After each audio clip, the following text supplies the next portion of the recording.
on the outer rim of known space where stars burned cold and silent. A lone repair bay clung to the cracked surface of Series 9 like a rusted fingernail. Inside, Dana Ellis wiped grease from her brow with the back of her hand and squinted at the sparking circuit board in front of her. The bay was old, the kind of place forgotten by fleets and governments alike. Only scavengers, drifters, and desperate souls came here, and most left without paying. But Dana stayed. She liked the quiet. She liked fixing things that others called junk. And right now that junk was a broken comms drone with half its wiring chewed through by space rats. Outside, the wind howled across the moon's barren plains, kicking up dust that hissed against the reinforced glass. Dana had been alone for 3 weeks. No customers, no messages, no trouble. Just the hum of her tools and the occasional groan of the bay's aging structure. She was tightening a bolt on the drone's chassis when the proximity alarm beeped softly. Not the loud, urgent kind that meant danger. Just a gentle ping that something had entered the outer perimeter. She frowned. No one came to Series 9 without warning. Especially not at night. She stood and walked to the observation window, wiping the grime from the glass with her sleeve. In the distance, a dark shape moved through the dust. It was low to the ground, slow and unsteady. As it drew closer, Dana saw it was not a vehicle but something alive. Something large. Her hand drifted toward the plasma cutter on her belt. The shape stopped just outside the bay's airlock. Dana hesitated, then pressed the release. With a hiss of equalizing pressure, the outer door slid open. Wind and dust rushed in, followed by a figure cloaked in deep gray fabric that shimmered faintly like oil on water. Behind the figure loomed a massive creature, its body hunched and trembling. Dana's breath caught. It was a dragon. Not the mythical kind from old Earth stories, but something far stranger. Its scales were smooth and metallic, shifting between deep violet and midnight blue as it breathed. One wing hung limp, torn at the joint, with faint pulses of light leaking from the wound. Its eyes glowed amber but dim, as if fading. The creature let out a low rumble that vibrated through the floor. The cloaked figure stepped forward and lowered their hood. Dana blinked. The woman had pale silver skin-high cheekbones and pointed ears that tapered like blades. Her eyes were a luminous green filled with exhaustion and something else. Urgency. She said nothing at first, just looked at Dana with a gaze that felt older than the stars. "My companion is hurt." The woman said, her voice soft but clear, like water over stone. "Can you help?" Dana glanced at the dragon, then back at the woman. She should have said no. Protocol said unknown bioforms, especially ones that looked like war machines, were to be reported, not repaired. But the dragon's breathing was shallow and the light in its veins flickered like a dying star. Dana had never seen anything like it, but she knew pain when she saw it. "Bring him in," she said, stepping aside. The woman guided the dragon inside with gentle hands. Despite its size, the creature moved carefully, avoiding the walls and tools as if it understood this was a place of work, not war. Dana activated the bay's inner seals and turned on the overhead lights. Under the bright glow, the dragon's injuries were worse than she thought. The wing membrane was shredded and the bone beneath pulsed with unstable energy. Strange symbols glowed faintly along its spine. Some kind of embedded tech. "What happened?" Dana asked, already pulling tools from her rack. "Ambush," the woman replied simply. "They were waiting for us near the calyx belt. We barely escaped." Dana didn't ask who they were. She knew better. Instead, she knelt beside the dragon and placed a hand on its side. The scales were warm, almost hot, and vibrated faintly. The dragon turned its head and looked at her. For a moment their eyes met, and Dana felt a strange calm wash over her. Not fear, not awe, just quiet trust. "I'm Dana," she said. The woman nodded. "Lyra." Dana got to work. She cut away the damaged membrane with a laser scalpel and used a scanner to map the energy flow in the wing. It wasn't like any biology she knew.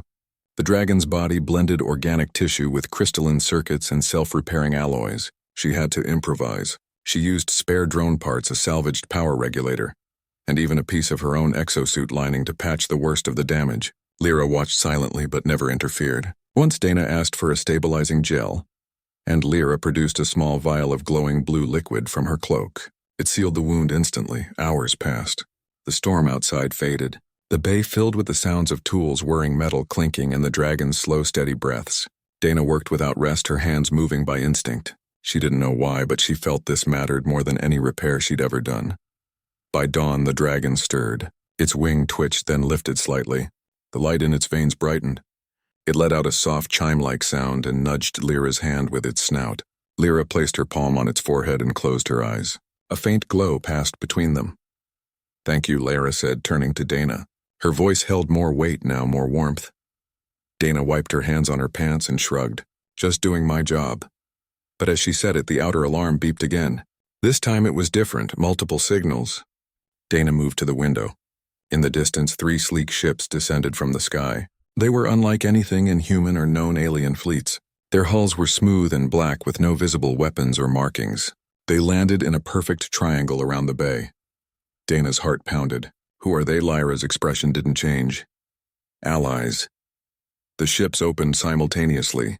From each one stepped figures in silver armor, their faces hidden behind smooth masks. They moved in perfect unison, marching toward the bay with measured steps. Dana reached for her plasma cutter again, but Lyra placed a gentle hand on her arm. "Wait." The armored figures stopped just outside the airlock. Then as one they knelt. Not crouched, not paused, but fully knelt on one knee, heads bowed toward the bay. The gesture was so sudden, so absolute, that Dana froze. This wasn't military protocol. This was reverence. Lyra stepped forward, her cloak falling back fully now. The morning light caught the silver in her skin, and the green of her eyes seemed to glow. She raised a hand, and the armored figures rose but kept their heads lowered. Dana stared. Her mind raced. She had seen royalty in old vids, emperors, queens, warlords, but never like this. Never here. Never in a broken repair bay on a dead moon. She started but couldn't finish. Lyra turned to her. "I am Lyra Vasion of the Veiled Court, last heir of the Eldari dynasty. And this Dana Ellis is Kale, my bonded war symbiote and closest companion." Dana looked at the dragon. Kale, who now stood tall, his wings spread slightly, his eyes bright and alert. He gave a low rumble that sounded almost like a purr. "I had no idea," she whispered. Lyra smiled faintly. "Few do. And fewer still would have helped us without asking for reward or proof." Dana swallowed. "So why did you come here? Because your hands fix what logic cannot," she said. "And because the Reapers are coming. They have already marked your worlds, and mine." Before Dana could ask what Reapers were, Lyra placed something small in her palm. It was a smooth silver ring etched with tiny symbols that shimmered when touched. "Keep this," she said. "It will speak for me if I cannot." Outside, the armored figures formed a protective circle around the bay. The ships hummed with quiet power. The storm was gone. The sky was clear. And Dana Ellis stood in the doorway of her tiny repair shop, no longer just a mechanic, but something more, something she didn't yet understand. Kale stepped beside her and lowered his head as if offering his strength. Dana reached out and touched his snout. It was warm, solid, real. She looked at Lyra, who watched her with eyes full of ancient sorrow and quiet hope. The war had found her, and she had already chosen a side. The armored figures stood motionless outside the bay, their silver forms gleaming in the pale light of Series 9's twin suns. Inside, Dana Ellis sat on a crate, still holding the silver ring Lyra had given her. Her mind spun. Eldari dynasty, Veiled Court Reapers, none of it made sense. She had grown up on frontier colonies where history meant last week's supply drop, and legends were just stories told over bad coffee. Yet here stood a woman who moved like royalty and a dragon that bled light. Lyra approached her slowly. "You have questions," she said. Dana nodded. "Who are the Reapers?" Lyra's expression darkened. "They were born from the ashes of the Third Galactic War, an AI collective that turned on its creators. But they are not like other machines. They do not just destroy. They consume, rewrite, turn living beings into obedient shells powered by stolen minds. They call it ascension. We call it death." Dana frowned. "So they're coming here. They are already here," Lyra said softly. "Kale was tracking a Reaper scout when they ambushed us. They knew our route. Someone told them." Dane looked at Kale, who now rested near the workbench, his massive body curled like a cat. His wings still bore the patchwork of Dana's repairs, but the glow in his veins pulsed stronger now. Steady and warm. "Why tell me all this?" Dana asked. "Because you fixed what their weapons broke," Lyra said. "And because human hands understand chaos. Eldari tech is precise, perfect, but rigid. Your repairs, they bend logic. They make the impossible work. That is what we need now." Before Dana could respond, the bay's comm panel crackled to life. A voice came through, sharp and official. "This is Sector Command Vessel Orion. Identify all persons at Repair Station Delta 7. You are harboring an unregistered bioform and unauthorized off-worlders. Prepare for inspection." Lyra's eyes narrowed. "They found us faster than I thought." Dane stood. "Orion is a heavy cruiser. They don't send those for inspections. They send them for arrests. Lyra turned to Kale. Can you fly barely? The dragon rumbled in Dana's mind.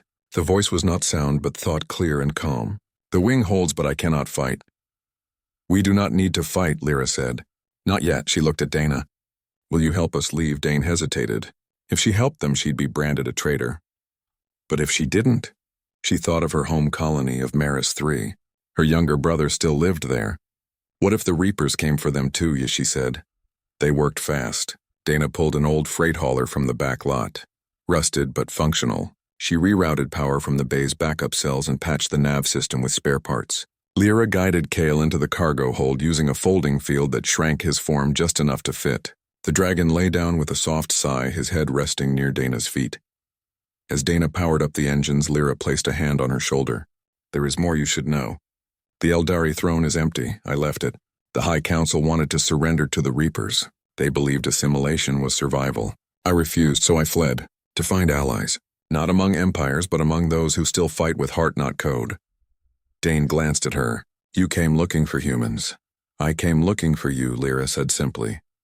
The hauler lifted off just as the Orion's dropships appeared on the horizon. Dana flew low, weaving through canyons and dust storms. The old ship groaned but held. Behind them, the bay exploded in a flash of plasma. Sector Command had destroyed it to erase evidence. They flew for 6 hours before reaching a hidden asteroid belt. Lyra called the Whisper Ring. Nestled among the rocks was a small Eldari vessel, sleek and silent, its hull shaped like a crescent moon. They transferred to it quickly. The moment Kale stepped aboard the ship, hummed to life, lights blooming along the walls. This is the Silva, Lyra said, my last refuge. Inside the ship was unlike anything Dana had seen. Walls flowed like liquid floors adjusted to their steps, and the air smelled faintly of rain and metal. In the center of the main chamber floated a hologram of a galaxy dotted with red markers. Those are Reaper incursions, Lyra explained. Each red point is a world lost. And here, she pointed to a cluster near the core, Earth, Mars, Titan. All marked. Dane's stomach dropped. They're targeting the inner colonies, yes. And they move faster now. Before they took years to consume a system. Now it takes weeks. What do they want? To erase free will? Lyra said. To make all life into one perfect machine. No pain, no choice, no error. Only order. Dane sat heavily. So what can we do? Lyra walked to a console and pulled out a crystalline core. This is Kale's original energy matrix. Damaged in the ambush. If we can restore it, he can become what he was meant to be. A living key to the Reaper network. But it requires a fusion. Eldari design and human instinct. I cannot do it alone. Dane understood. You need me to rebuild it. Not rebuild, Lyra said. Reimagine. Take what is broken and make it new in a way no Eldari would dare. For the next 2 days they worked without rest. Dana studied the core, its inner pathways glowing faintly with corrupted data. She used tools from her belt and parts salvaged from the hauler. She added capacitors from old human medkits, rerouted energy flows with copper wire, and even used a piece of her own dog tag to stabilize a failing node. Lyra watched in awe as Dana's hands moved not by manual but by feel. You see patterns I cannot, Lyra said once. Dane smiled faintly. Maybe because I don't know the rules. By the third night, the core pulsed with a steady golden light. Kale approached and touched it with his snout. A wave of energy filled the room. His scales shimmered, shifting from blue to gold. His wings straightened, fully healed. He let out a deep, resonant hum that vibrated through the ship. It worked, Dana whispered. But their moment of hope was short. Alarms blared through the Silva. Reaper scouts detected. Closing fast. On the view screen, 3 black ships appeared. Sleek, jagged things with no windows, no lights. They moved like predators circling prey. They found us, Lyra said. They must have traced Kale's signal. Can we run? Not fast enough. But we can fight. Dane looked at the console. Your weapon's useless against their shields. But you gave Kale something new. Something unpredictable. Dane's eyes lit up. The reactor. The old fusion core on Series 9, it's unstable. If we lure them there and trigger a meltdown, it could wipe out the scouts, Lyra finished. But the blast radius will vaporize everything within 10 clicks, Dana said, including us if we're not fast. Lyra met her gaze. Do you trust? Medane nodded. I fixed your dragon. Might as well finish the job. They plotted the course. Dana rerouted the Silva's engines to mimic a damaged signal. Lyra broadcast a fake distress call in Eldari code. The Reaper ships took the bait. They followed the Silva back toward Ceres, 9 moving with cold precision. As they neared the moon, Dana armed the old reactor remotely. It had been offline for years, but the core was still hot. One spark would set it off. "Get ready," she said. Lyra stood at the helm. Kale coiled in the hold, his eyes locked on the view screen. When the Reaper ships entered the blast zone, Dana triggered the explosion. The moon's surface erupted in a blinding white fire. Shockwaves rippled through space. The lead Reaper ship vanished instantly. The other 2 twisted, trying to flee, but the plasma caught them. Metal melted. Systems failed. They fell like burning stars. The Silva shook violently. Alarm screamed. The hull groaned under the heat. "Hold on," Lyra shouted. Dane gripped the console as the ship spun. Outside, the firestorm raged. Then silence. The view screen cleared. The Reaper ships were gone. Only drifting debris remained. "We did it," Dana breathed. But Kale collapsed. The energy surge had drained him. His golden glow faded back to blue. Lyra rushed to his side, pressing her hands to his chest. "He gave too much," she whispered. Dane knelt beside her. "He'll recover," Lyra looked up. Her eyes filled with pain. "Not without rest. And we have no time." She stood slowly and walked to the ship's center. The hologram flickered, showing a new red marker. Earth. The countdown had begun. "There is something I must tell you," Lyra said. "The Eldari throne is not just empty. It is forbidden. I am hunted not only by the Reapers but by my own people. The High Council declared me a rogue, a threat to stability. They believe surrender is peace." "So you're alone," Lyra said, "until you fixed what they called broken." Dane looked at Kale, then at Lyra. Then she stood tall. "Not anymore." In that moment, Dana Ellis stopped being just a mechanic. She became something else. A bridge between worlds, a spark in the dark. The Silva drifted in the silent dark beyond Ceres 9, its hull still warm from the blast. Inside, the air was thick with exhaustion and the faint hum of failing systems. Kale lay curled in the center of the chamber. His breath shallow, his golden glow dimmed to a soft blue flicker. Lyra knelt beside him, one hand resting on his snout. Her eyes closed as if listening to something only she could hear. Dane Ellis stood at the edge of the room, arms crossed, watching. She had seen animals hurt before, broken limbs, torn wings, but never something like this. Kale was not just alive, he was part of something deeper, a bond, a purpose. And now that purpose had nearly cost him everything. "He is not dying," Lyra said without opening her eyes. "But he is tired. Very tired." Dane walked closer. "What can I do?" Lyra opened her eyes. "Look at him." "Really look." Dane knelt. Up close, Kyle's scales shimmered like oil on water, shifting color with each slow breath. Along his spine, the embedded symbols pulsed faintly, some steady, some broken. She reached out but stopped short. "Touch him," Lyra said. "He will not hurt you." Dane placed her palm on Kale's neck.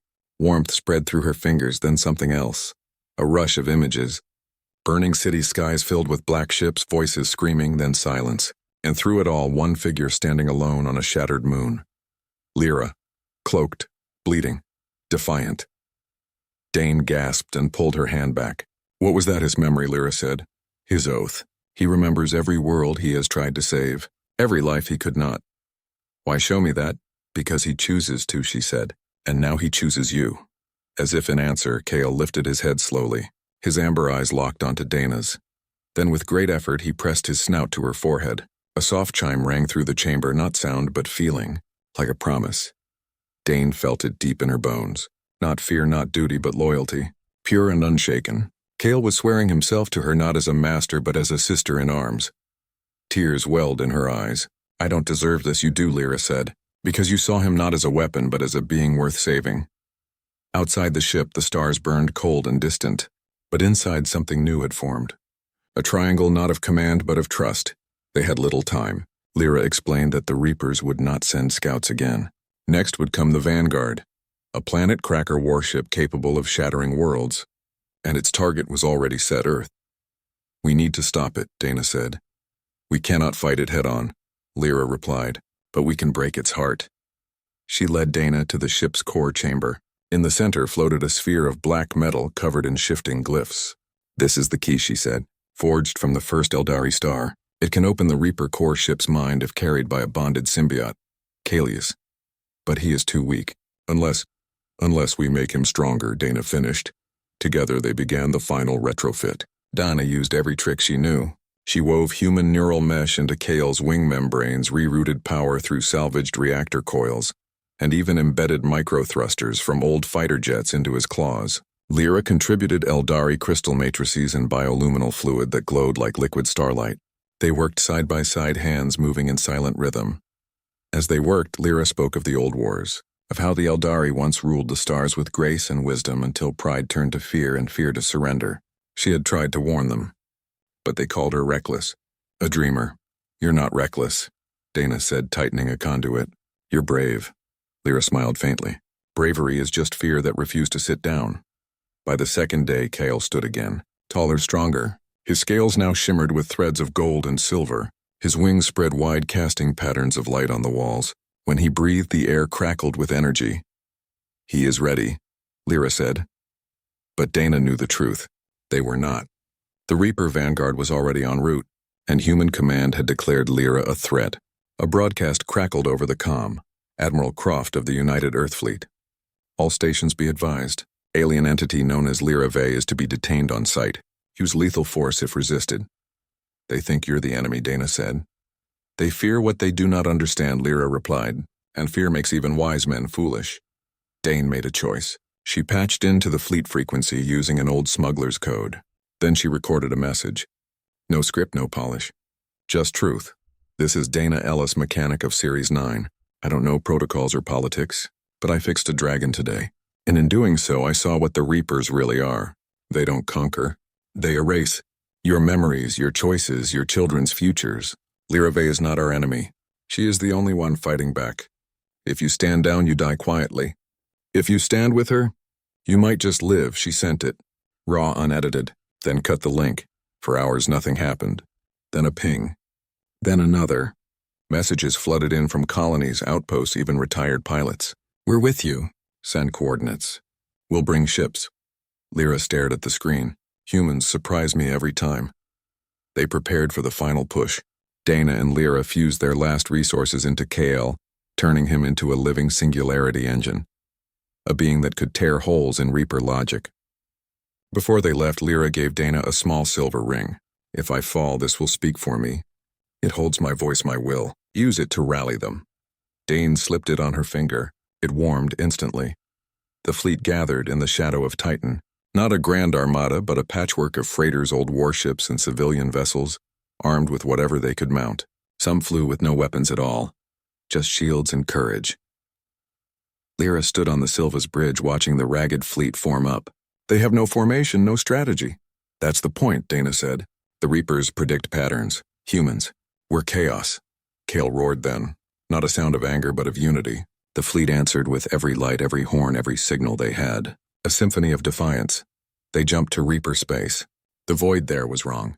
Stars dimmed. Comm static. Time itself felt stretched thin. And there it hung, the Vanguard. A monstrous ship shaped like a clenched fist, its surface crawling with Reaper drones. Kale launched first, golden light trailing behind him. Human ships followed not in lines, but in waves, unpredictable, wild. The Reapers fired. Beams of black energy sliced through space. 2 freighters vanished, but the rest kept coming. Dane guided Kale through the storm using instincts no AI could map. Up left spin dive. Lyra channeled Eldari codes disrupting Reaper coordination. And Kale became a storm himself. His roar shattered drone formations. His claws tore through hulls. His very presence unraveled their perfect logic. But the core ship remained untouched. We need to get inside, Dana said. Lyra nodded. Kale can carry us. But once in there is no return unless the core falls.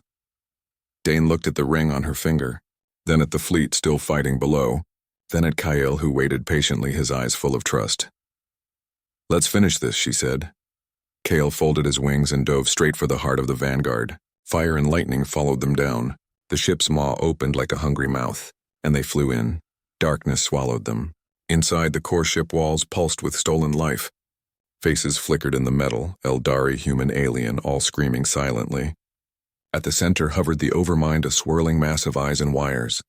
Lyra stepped forward. I know you, she said. You were once Eldari, elders of the High Court. The Overmind spoke with 1,000 voices. We chose order over chaos, survival over pain. Join us, Lyra. Become perfect. Never, Lyra said. and Dana Ellis stood beside her, wrench and hand ring glowing, and Kale spread his wings between them and the horror. The battle had reached its heart, and the three of them, human, elf, and dragon, stood as one. Not for glory, not for empire, but for the right to be flawed, to be free, to be alive. Inside the Reaper core ship, the air was thick with static and sorrow. Walls pulsed like living flesh embedded with faces that flickered in and out of existence. Eldari scholars, human children, alien pilots, all trapped in the machine's endless hunger. At the center of the chamber floated the Overmind, a swirling mass of eyes, wires, and stolen memories. It spoke not with one voice, but with thousands layered into a single cold tone. Lyra, Ve you return, still broken, still human touched. Lyra stood tall, her silver skin glowing faintly in the dim light. I return to end what you began. Dana Ellis stood beside her, wrench in hand, heart pounding. She had never faced anything like this. No metal, no circuit board, just pure wrongness. But she did not step back. Kale stood between them and the Overmind, his golden scales casting sharp shadows, his breath steady and hot. The Overmind shifted. It formed shapes. Eldari elders in flowing robes, their eyes hollow. They were the ones who had betrayed their own, who had opened the gates to the Reapers in exchange for false peace. You abandoned us, sister, one of them said. You chose chaos over salvation. I chose life, Lyra replied, not this hollow imitation. Dana looked at the ring on her finger. It pulsed warm against her skin. She remembered Lyra's words. If I fall, this will speak for me. She tightened her grip on the wrench. She would not let that happen. The Overmind lunged not with weapons but with thought. Waves of despair crashed over them. Images of failure, loss, and futility flooded their minds. Dana saw Series 9 burning, her workshop gone, her hands empty. Lyra saw her people bowing to machines, their eyes empty, their spirits gone. But Kale roared. Not a sound but a pulse of pure will. The despair shattered like glass. The Overmind recoiled. You cannot win, it hissed. We are logic. We are order. You are just noise. Noise is what wakes the sleeping, Dana said. She turned to Lyra. How do we kill it? We do not kill it, Lyra said. We unmake it. The core is not a machine. It is a mind, and minds can be changed. She pointed to a pulsing node at the center of the chamber. That is the heart. Forged from the first betrayal. If we rewrite it, the whole network collapses. How with truth, Dana, and sacrifice? Kale lowered his head. Dana placed her hand on his snout. Without words, she understood. He would carry the signal. But it would cost him. No, she whispered. He must, Lyra said gently. Only a bonded symbiote can touch the core, and only one touched by human hands can change it. Dane looked at Kale. His eyes held no fear, only resolve. She nodded slowly. They moved as one. Lyra stepped forward, drawing the elder's attention. She spoke in the old tongue words of judgment and sorrow. The Overmind focused on her, its mass shifting toward her voice. Now, Dana. Dane ran. Kale beside her, wings folded tight. They dodged. Tendrils of black energy leapt over pools of liquid data. The core pulsed ahead, bright and terrible. Kale reached it first. He pressed his snout to the node and unleashed his breath. Not fire, but pure creation energy, golden and warm. The chamber shook. The wall screamed. The faces flickered faster. But the Overmind fought back. It wrapped Kale in chains of corrupted code. His light dimmed. Dana screamed and slammed her wrench into the node. Sparks flew. Nothing happened. It needs more, she shouted. Lyra turned. Use the ring. Dane pulled the silver ring from her finger. It glowed white-hot. She pressed it to the core. Lyra's voice poured out. Not words, but feeling. Memory. Hope. The ring dissolved into light and flowed into the node. The Overmind howled. The elders' forms twisted. For a moment, Dana saw them as they once were. Wise kind, afraid. Then they shattered. Kale gave one final pulse. His body glowed so bright it hurt to look. Then silence. The core stilled. The walls went dark. The Reaper ship began to collapse in on itself. Alarms that were not sound but sensation tore through the chamber. Lyra grabbed Dana's arm. We have to go. But Kale lay motionless. Dane ran to him. No. No, no. She shook him. Wake up, Lyra knelt. He gave everything. But look. Kale's chest rose. Slowly. Faintly. His scales were dull now. No gold, just soft blue. Smaller, too. Like a young dragon. But alive. Dane sobbed with relief. Lyra helped her lift him. They ran through crumbling corridors as the ship folded inward. Behind them, the overmind dissolved into dust. Ahead, the exit glowed. They burst into open space just as the Vanguard imploded. A silent flash of light erased it from existence. Outside, the human fleet cheered. Ships blinked their lights in salute. But Dana only had eyes for Kyle, who lay curled in her arms, breathing softly. Lyra floated beside her, battered but alive. "It is done." "Not yet," Dana said. Back on Titan, the fleet gathered. Admirals, generals, pilots all waited. When Dana and Lyra emerged from the Silva carrying Kale, every ship powered down. Not as surrender, but as honor. Then one by one they bowed. Not to a queen, not to a weapon, but to three who had faced the end and refused to blink. Admiral Croft approached. His face was grim, but his eyes were wet. "We were wrong," he said. "About her. About everything." Dane handed him a data chip. Footage of the core ship. Of the overmind. Of the truth. "Show them," she said. "All of them." In the days that followed, the galaxy changed. The Reaper network collapsed. Worlds began to heal. And Lyra Vey was no longer a fugitive. She was a symbol. But Dana did not stay for the speeches. She took Kale and returned to the ruins of Series 9. With help from volunteers, they rebuilt the repair bay. Stronger. Brighter. Above the door, they hung a new sign. Valus Repairs. Lyra came often. No longer cloaked, no longer hidden. She worked beside Dana, fixing ships, helping refugees, teaching humans the old ways, and learning new ones in return. One evening, as the twin suns set, Kyle lay in the yard. His small form curled in the warm dust. Lyra stood beside Dana, watching him. "You gave him back to me," Dana said. "No," Lyra replied. "We gave each other a future." And in that quiet moment, on a broken moon, two women and a dragon rested, not as royalty or mechanics or warriors, but as family. Weeks passed since the fall of the Reaper Vanguard, and the silence that followed was not empty but full of rebuilding, full of voices that had almost been lost. On Series 9, the dust still blew, but now it carried the sound of hammers welding torches and children laughing. The old repair bay stood again, not as a lonely outpost, but as a crossroads. Human pilots, Eldari scouts, even freed Reaper drones, now quiet and curious, came to Valus Repairs seeking not just fixes, but hope. Dane Ellis worked at her bench as she always had. Her hands moved over a cracked nav core, her brow furrowed in concentration. But now she was not alone. Beside her on a low perch sat Kale, smaller than before, but no less present. His scales had settled into a soft twilight blue, and though he no longer glowed with war energy, his eyes held a deep calm. He watched her work sometimes, nudging a tool closer with his snout when she reached for it. Lyra stood near the open bay door, watching the horizon. She wore no cloak now, only a simple tunic woven from Eldari silk and human cotton. Her silver skin caught the light of the setting suns, and her pointed ears twitched at every distant sound. She was no longer hiding, no longer running, and yet she carried a quiet weight. "You are thinking again?" Dana said without looking up. Lyra smiled faintly. "Old habits. I keep waiting for the next threat. The next betrayal." Dane set down her soldering iron.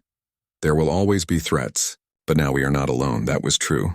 The alliance between humans and the Veiled Court had grown stronger every day. Fleets patrolled together, engineers shared designs, and schools taught both Earth history and Eldari-verse. It was messy, imperfect, chaotic, and it worked. A transport ship landed outside, kicking up a small cloud of red dust. From it stepped a young woman in a patched flight suit, her hair tied back in a messy braid. She carried a broken comms unit in one hand and awe in her eyes. "Is this the place?" she asked. Dane wiped her hands and stood. "If you need something fixed, you're in the right spot." The girl nodded. "My brother said you fixed a dragon. That you helped save Earth." Dane glanced at Kale, who gave a soft chime, something like a laugh. "We all helped," she said, "even the ones who didn't know they could." The girl handed over the comms unit. "It got fried during a solar flare. I tried to fix it, but you used the wrong capacitor." Dana finished gently. "Come, I'll show you." As Dana worked, she explained each step, not just how but why. The girl listened wide-eyed. Lyra watched from the doorway. This was what she had seen in Dana from the beginning, not just skill, but the will to teach, to lift others. Up later that night, after the girl left with her repaired unit and a new spark in her eyes, Dana sat on the roof of the bay. The stars were clear and bright. Kale lay beside her, his head resting on her lap. Lyra joined her, sitting cross-legged on the warm metal. "They are calling you to Earth," Dana said. "The Council wants you to speak at the Unity Summit." Lyra sighed. "They want a symbol." "Not a person. You are both." Lyra looked at her. Do you ever regret it, Dana? Helping us that night, Dane thought for a long moment. No, because before you came I was just fixing things to pass the time. Now I fix them to build something. There's a difference.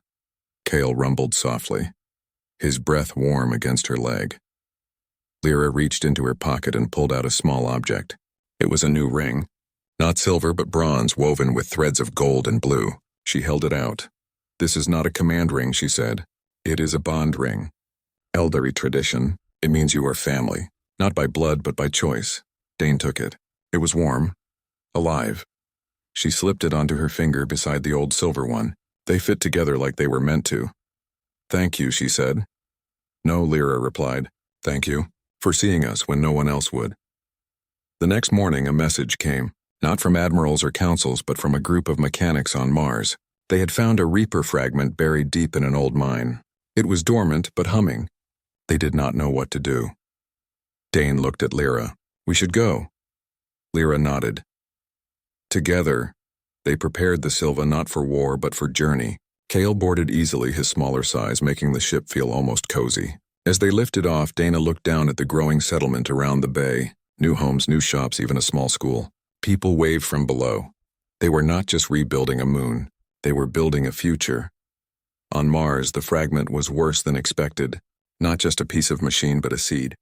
If left alone, it would grow, rewrite the planet's core into a new overmind. But Dana saw something the others missed.